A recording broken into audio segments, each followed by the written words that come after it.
নমস্কার বন্ধুরা, আজকের রেসিপি পুর ভরা কুমড়ো পাতার বড়া। এখানে নিয়েছি আমি 1 কাপ মসুর ডাল।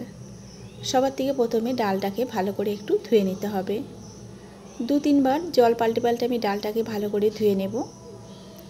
ডাল ধোয়া হয়ে গেলে এখন অল্প জল দিয়ে ডালটাকে কিছুক্ষণের জন্য ভিজতে দেব। কিছুক্ষণ পর ঢাকনাটাকে খুলে নিলাম। ডালটা ভালো মতো ভিজে গেছে। এখন আমি ডালটাকে বেটে নেব।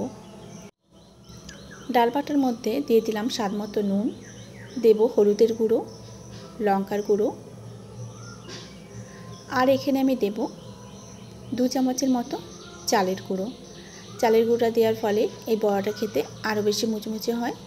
এখন ভালো মতো হাত দিয়ে এভাবে মেখে নিতে হবে। এদিকে আমি নিয়েছি কুমড়ো পাতা। কুমড়ো পাতাগুলো ভালো করে একটু ধুয়ে নিয়েছি। অন্যদিকে গ্যাসের চুলায় বসিয়ে দিয়েছিলাম জল। জলটাকে একটু গরম করে নিয়ে এবার এই জলের মধ্যে কুমড়ো পাতাগুলোকে ডুবিয়ে দেব। এখানে আমি নিয়েছি ডিম। একটা ডিম 4 ভাগ করে কেটে নিয়েছি। আর নিয়েছি এখানে 2 চামচের মতো সাদা সর্ষে আর কাঁচা লঙ্কা। সর্ষেটাকে বেটে সর্ষের মধ্যে দিয়ে দেব নুন আর অল্প সর্ষের তেল দিয়ে ভালো করে আমি সর্ষের বাটাটাকে মেখে নেব। এদিকে কুমড়ো পাতাটা গরম জলে দেওয়ার ফলে পাতাটা বেশ নরম হয়ে গেছে। এখন 2টো পাতা এভাবে আমি সাজিয়ে নেব। তোমরা চাইলে একটা পাতাতেও করতে পারো।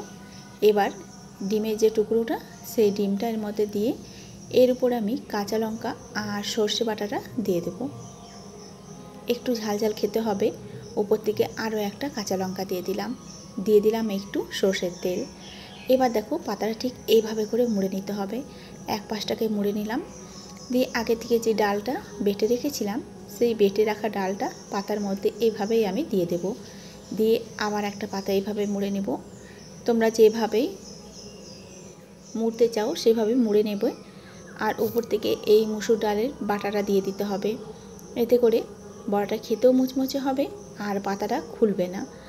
এবার দুদিকটাই ভালো করে এভাবেই আমি দেখো মসুর ডাল দিয়ে পাতাটাকে এভাবেই লাগিয়ে নেব। গরম গরম ডাল ভাতের সাথে এই কুমড়ো পাতার বড়া খেতে ভীষণই সুন্দর লাগে।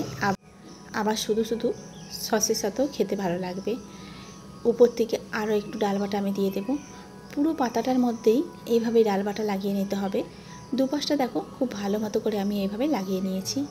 অন্যদিকে গ্যাসের চুলায় বসিয়ে দিয়েছি কড়াইটা গরম হয়ে যেতেই কড়াইয়ের মধ্যে আমি দিয়ে দেবো অল্প পরিমাণ সাদা তেল দিয়ে এভাবেই পাতাটাকে আমি দিয়ে দেব। এভাবে আমি 2টো করে পাতা একসাথে বানিয়ে নেব। আর এই সময় চুলার আঁচটা কিন্তু একেবারে লোয়ে রাখতে হবে। লোয়ে রাখলে তাহলে পাতাটা ভালো মতো ভাজা হবে আর এতে করে খেতেও ভালো লাগবে। আর জোরে দিয়ে রাখলে পাতাটা কিন্তু ভেতর থেকে কাঁচা থাকবে। দুপাশটাকেই খুব কম আঁচে কিছু সময় নিয়ে আমি ভেজে নেব। দুদিকটাই দেখতেই পাচ্ছ কত সুন্দরভাবে ভাজা হয়েছে। আর যেহেতু চালের গুঁড়োটা দিয়েছি ভীষণই মচমচে হয়েছিল। দুদিকটা খুব সুন্দরভাবে ভেজে নিয়েছি। এখন আমি পাতাগুলোকে নামিয়ে নেব। এবার আমি পাতাগুলোকে নামিয়ে নেব। তৈরি হয়ে গেল আজকের রেসিপি পুর ভরা কুমড়ো পাতার বড়া। আশা করছি আজকের রেসিপি তোমাদের কাছে ভালো লাগবে। যদি আজকের রেসিপি তোমাদের ভালো লেগে থাকে ভিডিওটাতে একটা লাইক করবে। এখন দেখো প্লেটের মধ্যে আমি নামিয়ে নিচ্ছি। আজকের মতো রান্না এই পর্যন্তই।